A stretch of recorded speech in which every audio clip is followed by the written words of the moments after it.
Hello dear students, इस video के अंदर मैं आप लोगों को क्लास 10 सामाजिक विज्ञान के महत्वपूर्ण प्रश्नोत्तर बोर्ड एग्जाम के लिए कराऊंगा।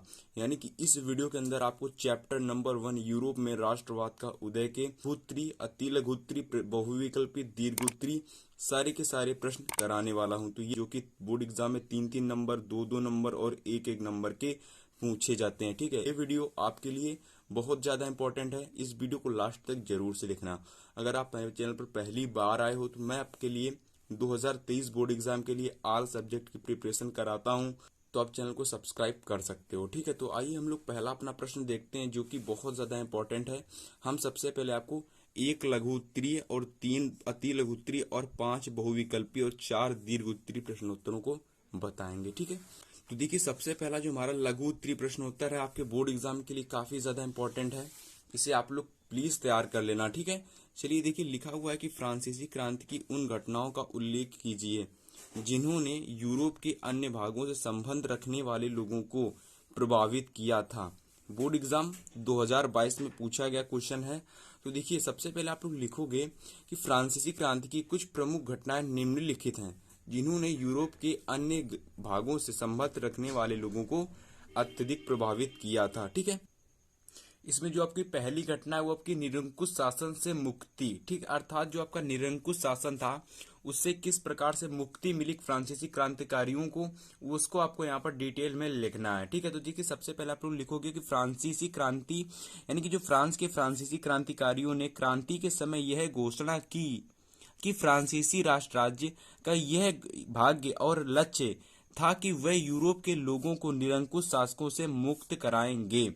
अर्थात क्या हुआ, जो आपकी फ्रांसीसी क्रांति जब चल रही थी, यहाँ पर आप लोगों ने डिस्कस किया फ्रांसीसी क्रांति के बारे में। ठीक है, तो जो फ्रांसीसी क्रांति जब चल रही थी तो जो वहाँ के फ्रांसीसी क्रांतिकारी थे उनका यह मानना था कि वहाँ उस समय जो आपके निरंकुश शासन था ना उससे हमें मुक्ति दिलानी चाहिए। ठीक, या फिर मुक्ति मिलनी चाहिए फ्रांसीसी राष्ट्र राज्य के द्वारा। ठीक है, इसी में हम लोग फ्रांसीसी क्रांति के साथ नेक्स्ट उल्लेख देखेंगे। जो आपकी नेक्स्ट घटना थी जैकोबिन कोलंबो की स्थापना। जो आपका जैकोबिन कोलंबो था इसकी स्थापना कैसे हुई, तो देखिए इसमें आपको जो फ्रांस की घटनाएं थी ना, जो आपकी सेकंड घटना है आपके फ्रांस की, जिसमें क्या था कि यूरोप के विभिन्न शहरों में कौन सी घटना पहुंची, फ्रांस की घटना। यानी कि जो फ्रांस की क्रांति की जब घटना जो विभिन्न यूरोप के विभिन्न क्षेत्र थे या फिर शहर में जब पहुंची, किस चीज की घटना पहुंची, फ्रांस की क्रांति की घटना विभिन्न शहरों में पहुंची, यूरोप के विभिन्न शहरों में पहुंची, तो वहां के जो छात्र और शिक्षित मध्य वर्ग थे ना, उन लोगों ने जैकोबिन कोलंबो की जैकोबिन जो कोलंबो था ना उसकी स्थापना करना शुरू कर दिया, फिर स्थापना करने लगे। ठीक है, तो उसमें यही लिखा कि जब फ्रांस की घटनाओं की यूरोप के विभिन्न शहरों में खबर पहुंची तो छात्र और शिक्षित मध्य वर्ग के अन्य सदस्य जैकोबिन कोलंबो की स्थापना करने लगे। ठीक है, तो इसका हम लोग कंप्लीट अच्छी तरीके से स्क्रीनशॉट ले लो। अब इसके बाद हम लोग जो तीसरा इसका पॉइंट है, इसके जो घटना थी ना फ्रांसीसी क्रांति की, उन घटनाओं का उल्लेख करना था ना, तो इसकी हम लोगों ने 3 घटना हमको पढ़नी है। ठीक है, तो इसमें से हम लोग 2 पढ़ चुके हैं, तीसरी जो घटना है बहुत ज्यादा इंपॉर्टेंट है।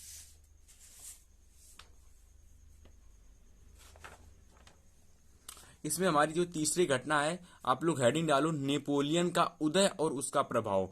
इसमें नेपोलियन का उदय हुआ और उसका प्रभाव भी जानेंगे। ठीक है, तो देखिए लिखा हुआ है कि फ्रांसीसी क्रांति के द्वारा निर्मित की गई परिस्थितियों ने नेपोलियन के मार्ग खोल दिए, जिसके कारण उसने यूरोप की अर्थव्यवस्था को सुधारने के लिए अनेक कदम उठाए। ठीक है, तो उसने सब कुछ अच्छा कार्य किया नेपोलियन ने अपने उदय के लिए, यानी कि अपने उदय में उसने अच्छा कार्य किया भाई, कि फ्रांसीसी क्रांति के द्वारा निर्मित की गई जो परिस्थितियां थी ना, जो परिस्थितियां बिगड़ गई थी ना, उसको उसने सुधारा अपने उदय के बाद में। ठीक है, अपनी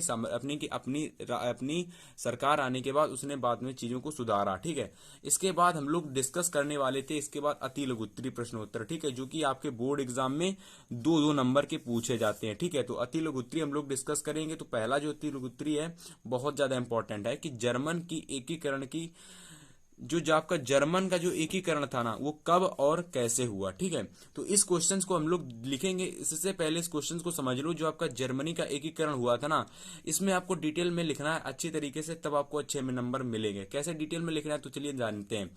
तो देखिए सन 1484 ईस्वी में जर्मन संप्रदाय के विभिन्न क्षेत्रों को मिलाकर निर्वाचित संसद द्वारा नियंत्रित राष्ट्र बनाने का प्रयास किया गया था। यानी कि जो जर्मन था ना, जर्मनी, उसके विभिन्न शहरों को मिलाकर या फिर विभिन्न क्षेत्रों को मिलाकर एक नया राष्ट्र राज्य बनाने का प्रयास किया गया था। ठीक है, बातें समझ में। इसके बाद देखिए आगे क्या लिखा हुआ है। प्रसा ने राष्ट्रीय उसी समय प्रसा ने राष्ट्रीय एकीकृत आंदोलन का नेतृत्व भी किया। या फिर देखिए यहाँ पर जो मैं लैंग्वेज बोल रहा हूँ थोड़ी सी अलग लिखी हुई है यहाँ से। यहाँ पर लिखा हुआ है प्रसा ने उसी समय राष्ट्रीय एकीकृत का आंदोलन भी किया, और उसका जो आपका मुख्यमंत्री था ना, उसका जो मुख्यमंत्री था प्रसा की राष्ट्रीय एकीकृत आंदोलन का, वो आपका कौन था? ऑटो वॉन बिस्मार्क था। कौन था? Otto von Bismarck. ठीक है, ये आपको बात याद रखनी है।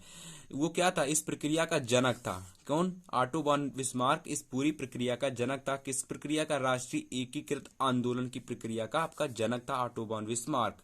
इसके बाद देखिए विलियम प्रथम को जर्मन का क्या घोषित कर दिया गया? सम्राट घोषित कर दिया गया। बाद में विलियम प्रथम को जर्मन का सम्राट घोषित कर दिया गया। ठीक है, इसमें लिखा हुआ कंप्लीट। ठीक है, तो ये आपका आंसर हो गया कंप्लीट कि जर्मनी के एकीकरण की प्रक्रिया कब और कैसे हुई थी। तो आपको ये पूरा का पूरा आंसर उसमें से लिख देना है। ठीक है, अब आप लोग नेक्स्ट क्वेश्चन डालो हेडिंग कि जर्मन का सम्राट किसे घोषित किया गया। तो आपको मैंने इसमें बताया कि जर्मन का सम्राट विलियम प्रथम को घोषित किया गया था। ठीक है, तो इस क्वेश्चन को आपको थोड़ा सा हटके लिखना, अच्छी तरीके से लिखना है कि जर्मनी का जो सम्राट था ना, वो विलियम, आखिर घोषित तो किया गया था विलियम प्रथम, लेकिन किस सन में घोषित किया गया था? सन 1871 ईस्वी में। तो आप लोग इसी में ऐसे लिखोगे कि सन 1871 ईस्वी में प्रसा के शासक विलियम प्रथम को जर्मनी का सम्राट घोषित किया गया। इसका आंसर आप लोग इस प्रकार से लिखोगे। ठीक है, दूसरा क्वेश्चन है, मोस्ट इंपॉर्टेंट आपके बोर्ड एग्जाम के लिए 2022 के लिए, अगर आप इंपॉर्टेंट है इसको नोट कर लेना। ठीक है, चलिए इसके बाद हम लोग क्वेश्चन नंबर 3 देखते हैं। क्वेश्चन नंबर 3 है हमारा कि उदारवादी राष्ट्रवाद से आप क्या समझते हो। तो इसका आंसर आप लोग लिखोगे कि 19वीं शताब्दी के आरंभ में राष्ट्रीय एकता की विचारवादी विचारधारा से अधिक जुड़े थे। यानी कि जो 19वीं सदी के आरंभ में या फिर प्रारंभ में राष्ट्रीय एकता थी ना, विचारवादी विचारधारा से काफी जुड़ी हुई थी। और उस समय जो उदारवाद थे ना, उदारवाद व्यक्तियों के लिए स्वतंत्रता और कानून के समझ समानता प्रदान करना था। अर्थात उदारवाद जो था ना, वो व्यक्तियों के लिए स्वतंत्रता, कानून के समझ समानता प्रदान करती थी उदारवाद। ठीक है, तो इस प्रकार से उदारवादी राष्ट्रवाद से आप क्या समझते हो, आप लोग इसको पूरा का पूरा कंप्लीट आंसर लिख दोगे। ठीक है, तो इस प्रकार से हम लोगों ने टोटल 3 आंसर डिस्कस किए। अति लघु उत्तरी जो कि बोर्ड एग्जाम में 2-2 नंबर के पूछे जाते हैं। तो आप लोगों ने इसका स्क्रीनशॉट ले लिया होगा। तो अब हम लोग डिस्कस करेंगे मोस्ट इंपॉर्टेंट बहुविकल्पी प्रश्नोत्तर। ठीक है, जो कि बोर्ड एग्जाम में 1-1 नंबर के पूछे जाते हैं, जहां तक सभी को पता भी होगा। ठीक है, तो पहला क्वेश्चन कह रहा है कि राष्ट्रवाद का प्रारंभ जिस देश में हुआ वह है।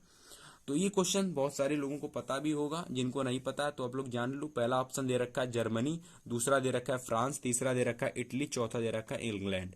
तो बहुत सारा आंसर, बहुत ही ज्यादा इजी आंसर है इसका कि राष्ट्रवाद का प्रारंभ जिस देश में हुआ वो आपका फ्रांस है। ठीक है, बहुत ज्यादा आसान क्वेश्चन है। इसके बाद क्वेश्चन नंबर 2 है कि फ्रांस में गणतंत्र की घोषणा कब हुई। पहला ऑप्शन दे रखा है 1804 ईस्वी, दूसरा 1829, तीसरा 1841, चौथा 1815।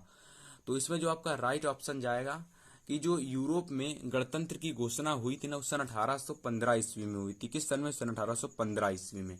ठीक है, क्लियर हुआ क्वेश्चन नंबर 2। क्वेश्चन नंबर 3 है कि जर्मनी के एकीकरण में मुख्य भूमिका किसकी थी। ये काफी ज्यादा इंपॉर्टेंट है बोर्ड एग्जाम 2023 के लिए, इसको जरूर से तैयार कर लेना। ठीक है, इंपॉर्टेंट क्वेश्चन है आपके लिए।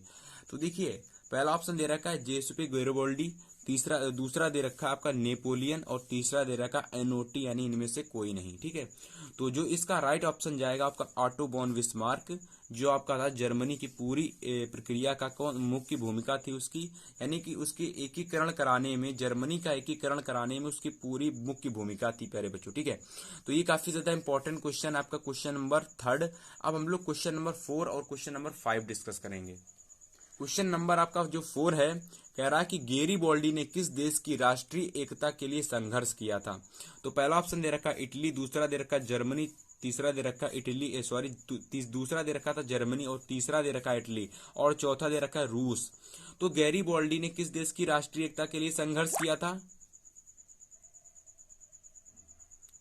इटली की राष्ट्रीय एकता के लिए संघर्ष किया था। ठीक है, क्वेश्चन नंबर 5 देखते हैं।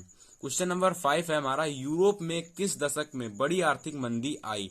पहला ऑप्शन दे रखा 1820, दूसरा दे रखा 1830, इसके बाद देखिए क्वेश्चन नंबर तीसरा दे रखा 1840 और क्वेश्चन नंबर 4 दे रखा 1850 ईस्वी। ऑप्शन नंबर 4 दे रखा 1805 ईस्वी।